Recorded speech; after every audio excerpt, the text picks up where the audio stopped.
gama enorme de pessoas no Brasil que são experts e estão atentos a essa questão e que já começamos a botar em prática. Só para dar uma informação muito interessante, nós temos hoje algo como 90 processos construtivos de diversas naturezas em estudo de certificação no Brasil. Portanto, tudo isso está na forma, né? Tudo isso tende, daqui a pouquinho, assim que essas certificações se concluírem, de nós termos disponível para o mercado uma série de alternativas para serem utilizadas nas nossas obras, em todos os níveis, que vão nos levar para um nível mais desejado da questão da sustentabilidade no setor. Mas ainda temos... A gente volta. Temos deficiência e temos problemas. Tem algumas coisas interessantes, sobretudo do seu setor, que é um setor que depende muito do governo, como cliente, inclusive. Mas a gente volta a essa relação entre os setores e o governo. Eu tinha deixado uma provocação no ar, que tinha sido iniciada, e agradeço, André, porque você, de certa maneira, põe o dedo na ferida.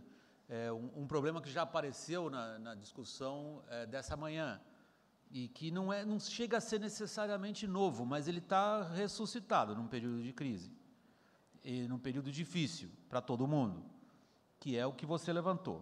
Quer dizer, você tem uma preocupação em desenvolvimento, em inovação, você tem custos associados a isso que resultam num preço, e acaba sendo prejudicado. Você colocou a ponto, e eu ampliei um pouco para a provocação do Financial Times, uma espécie de bíblia do mundo empresarial global, no qual a pergunta é uma pergunta capciosa em certo sentido, mas é o que eu gostaria que vocês começassem refletindo. Eu deixo você um pouco... Você quer agora? Quero, prefiro. Você ganha dinheiro com sustentabilidade? Isso. Eu acho que a sustentabilidade no setor eletroeletrônico, ela tirou o setor eletroeletrônico de uma disputa não isonômica e trouxe para um setor, por uma disputa ética. Disputa, né? Ética no sentido de compliance, de um setor que cumpre as leis, de um setor que paga os seus impostos e que olha para um governo que compra pelo menor preço. Um descompasso na contramão do que nós estamos falando aqui hoje. Então, o governo começa hoje, em 2012, uma discussão de compras governamentais sustentáveis. Então, o governo é tomador de praticamente 40% do que a indústria produz. Ele é o maior, ele tem que dar o exemplo. E ele dá? Ele compra pelo menor preço e não pelo melhor preço. Percebe o contraponto? E depois você tem dois outros fatores muito importantes nesse país. Primeiro, que de uma forma muito clara e muito tranquila, eu vou proferir essa frase. As grandes provocações hoje de repensar determinados projetos têm feito pelo Ministério Público, que atua de forma paralela a todo o desenvolvimento do trabalho desse país, né? O Ministério Público, pela sua forma legítima de atuar, ele de forma pontual. Ontem, num evento da CNI, o senhor Eliezer Batista proferiu um comentário, eu vou pedir licença e pedir desculpa pelo que eu vou dizer, mas é muito interessante. Por um problema de uma formiga de bunda azul, para-se 2 anos um rodonel. Entendeu? Então, do que eu estou falando nesse momento? De uma biodiversidade a ser respeitada? Ok. Então, por que num determinado momento, antes dessa paralisação, essa entidade que tem por finalidade legítima atuar sobre esse aspecto, não o fez, né? Não foi parte envolvente do processo.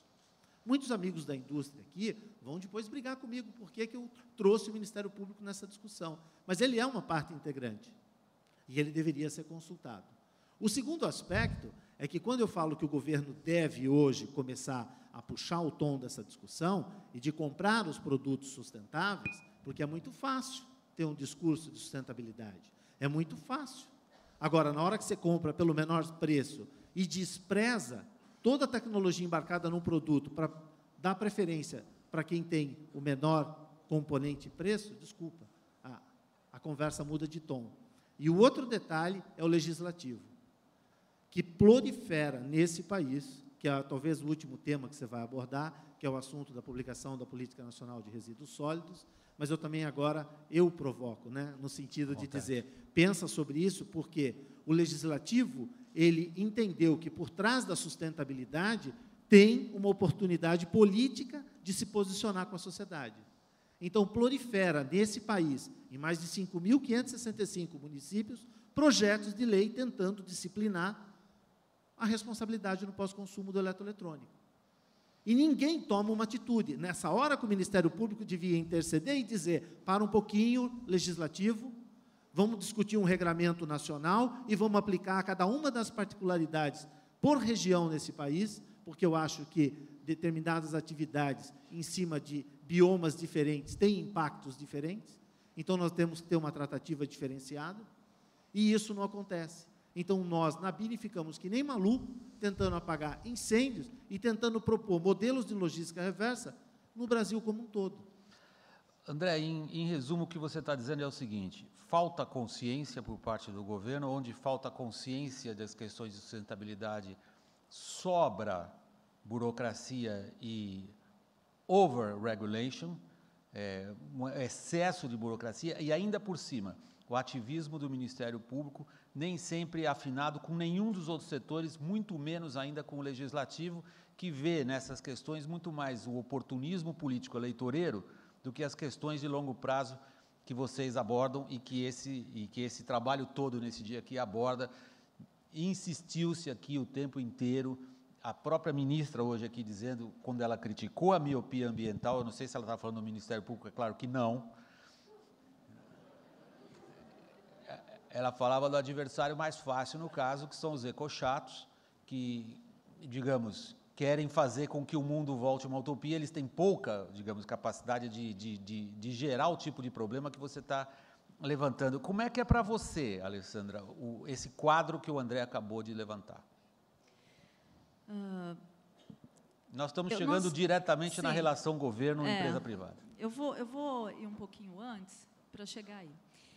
A BIMAC, vou te responder aquela provocação que você fez com relação ao Financial Times, porque a BIMAC, ela pensa que já está no DNA dela, em termos de sustentabilidade, como a BIMAC é uma parte da indústria nacional, de bens de capital, e ela é base de um desenvolvimento de um país. Nenhum país desenvolvido é desenvolvido sem ter uma indústria de bens de capital forte, primeira coisa. Segundo, se ele é assim, né, se o faz dessa forma, ninguém vai investir, por exemplo, em máquinas sem pensar num planejamento de médio e longo prazo. Que isso também é um foco da questão de ser sustentável, de usar a questão da sustentabilidade. Então, se você vê por aí, não tem como você falar que a sustentabilidade não é rentável, porque, por si só, nós já temos isso no nosso DNA.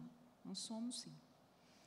E outra coisa, né, se você for ver por esse lado, aí eu entro um pouquinho na questão do governo, o Brasil é um dos únicos países que tributa quem investe. Isso é muito complicado. E, inclusive, um dos grandes pleitos da BIMAC é a questão de isonomia de condições, né, de tributos e tudo mais. Nós não temos essa isonomia de condições, né? O presidente da casa, ele fala muito com relação a isso. Vamos ver se comparado, né, deixar a gente com a mesma isonomia, se a gente não vai ser extremamente competitivo. Afinal de contas, hoje as nossas exportações, 22% das exportações da casa vão para Estados Unidos e Alemanha, que são considerados países de ponta em desenvolvimento e inovação em tecnologias de equipamentos, de máquinas e equipamentos. Então, isso é um macro que eu até gostaria de comentar. E uma outra postura que também a BIMAC traz já no seu DNA, e a gente acredita muito nisso, e é realidade, na verdade, é que a economia verde, ela já está dentro, já está em alguns setores, uns mais, outros menos, dentro da BIMAC, mas ela já está incorporada nos negócios produtivos de muitas indústrias da casa, né? Inclusive a AgriShow, que é da BIMAC, nós tivemos um projeto lá, que é a AgriShow Sustentável, que foi a primeira edição esse ano, e nós fizemos um espaço grande lá de demonstração de indústrias com tecnologias verdes que fazem parte do seu métier.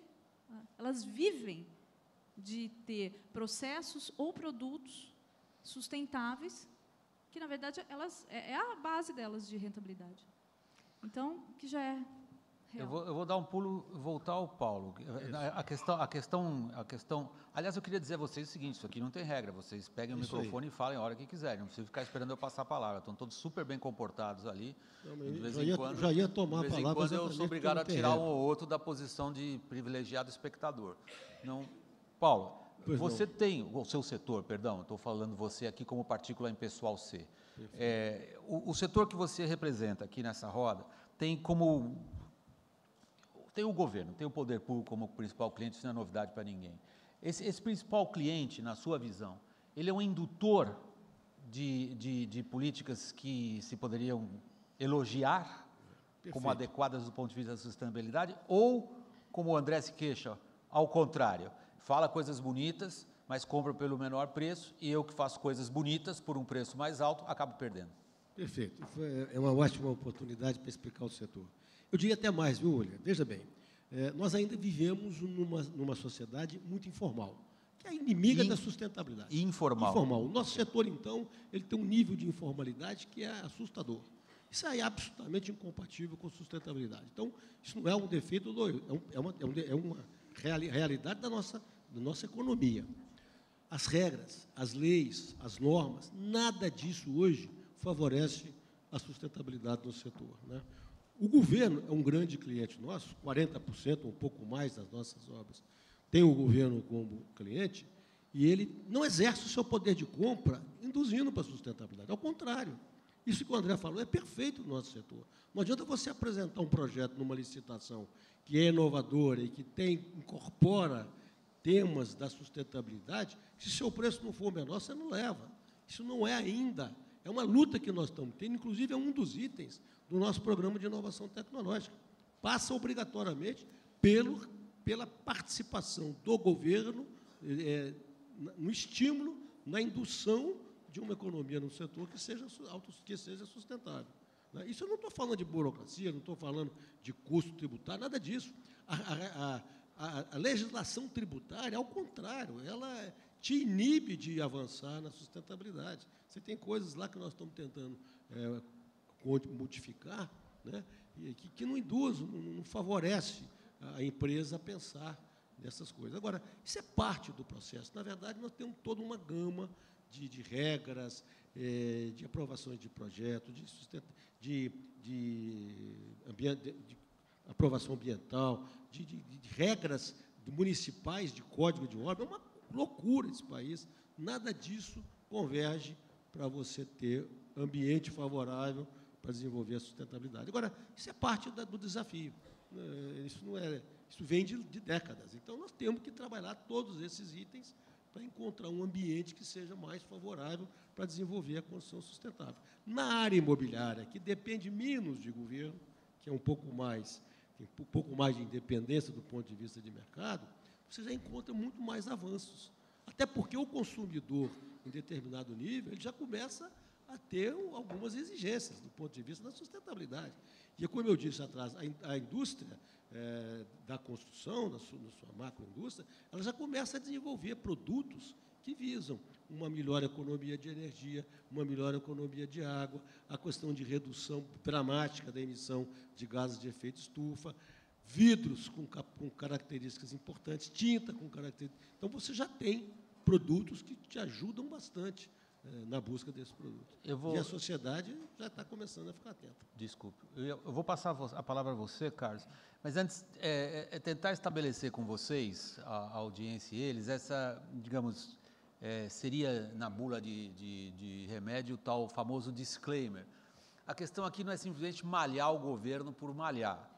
Acho que a questão que está colocada por eles, pelo menos na minha interpretação, na minha leitura, é exatamente a questão levantada nessa manhã, por exemplo, pelo Danny Roderick, quando ele traça um cenário do que é a relação entre o setor privado e os setores responsáveis pela formulação e aplicação de políticas, e diz: o setor privado tem que se sentir suficientemente seguro e forte para estabelecer com o poder público uma relação de diálogo. Se é, como ele disse em inglês, se é top-down, se alguns setores são favorecidos ou não, isso não é, na interpretação dele, que eu estou abraçando um pouco, confesso, não é o que se poderia chamar de uma política industrial voltada para as questões de sustentabilidade. Então, o que vocês levantam aqui é crucial nesse sentido. Vocês estão apontando o dedo para o que me parece, eu como homem de imprensa, que é um dos dilemas fundamentais. Quer dizer, vocês, setor privado, avançam e batem no que é a minha caracterização agora, e batem numa barreira, seja ela tributária, e o que é pior, pelo menos na minha leitura do que vocês disseram, absoluta falta de consciência e comprometimento com as questões, mas não sou eu que tenho que falar aqui, é o Carlos. Deixa eu só fazer uma observação. Por favor, o Carlos está esperando para falar. Tá. Já. Você conclui? Aí eu passo a palavra. Tá bom. Que eu vou dar um exemplo muito claro que está acontecendo com alguns agentes financeiros que já atendem o setor. Vários deles já incorporam exigências na área do meio ambiente, da sustentabilidade, para abrir seus financiamentos. E mais, você pega o Banco Mundial hoje, ele tem um comitê que eles chamam de Green Cities, que é um comitê superior à decisão das aprovações dos projetos financiados pelo banco, que fazem uma análise dos projetos do ponto de vista da sustentabilidade. Então, estes são caminhos que certamente vão nos ajudar a completar o projeto. Obrigado, Carlos, por favor. Eu só queria terminar a tua fala. O Carlos, coitado, cada vez que ele levanta o microfone... Não, é que a tua fala fecha perfeito. O governo não tem problema de recurso, ele tem problema de gestão. Problema de gestão. Carlos. Olha, já não me chamaram, agora ninguém me deixa... Já não me chamaram, agora ninguém me deixa falar, eu estou começando a ficar preocupado aqui. Mas o que eu queria comentar é a agenda da inovação, nós queremos que ela avance, mas não pela agenda da inovação, porque a gente acredita que ela é essencial para o país, para o desenvolvimento do país. A mesma coisa vale para a sustentabilidade. Então, o meu entendimento é de que a sustentabilidade não confere valor necessariamente ou automaticamente, mas é uma das formas de se criar esse valor. E, para isso, tem que ter um sistema que comporte a sustentabilidade e que enxergue e que reconheça esse valor. Então, o sistema de precificação tem que ser revisto, as compras governamentais têm um papel extremamente importante e a gente poderia, assim... alguns exemplos, né? Então, o papel é importante, mas ele tem sido positivo? Eu vou tentar explicar nesse exemplo. O Brasil hoje é um dos maiores fermentadores do mundo. A gente faz fermentação de etanol, que é um produto, que é um biocombustível. Então, existe uma especialização, uma expertise nesse assunto, né? 20 anos atrás ou 30 anos atrás, era o terceiro maior produtor de antibióticos no mundo, de medicamentos. Essa fermentação de alto valor agregado não existe mais. Hoje, já não existe produção local. Quer dizer, as políticas públicas têm um impacto importantíssimo. Nós estamos falando de produção de alto valor agregado, extremamente sustentável, matérias-primas renováveis, processos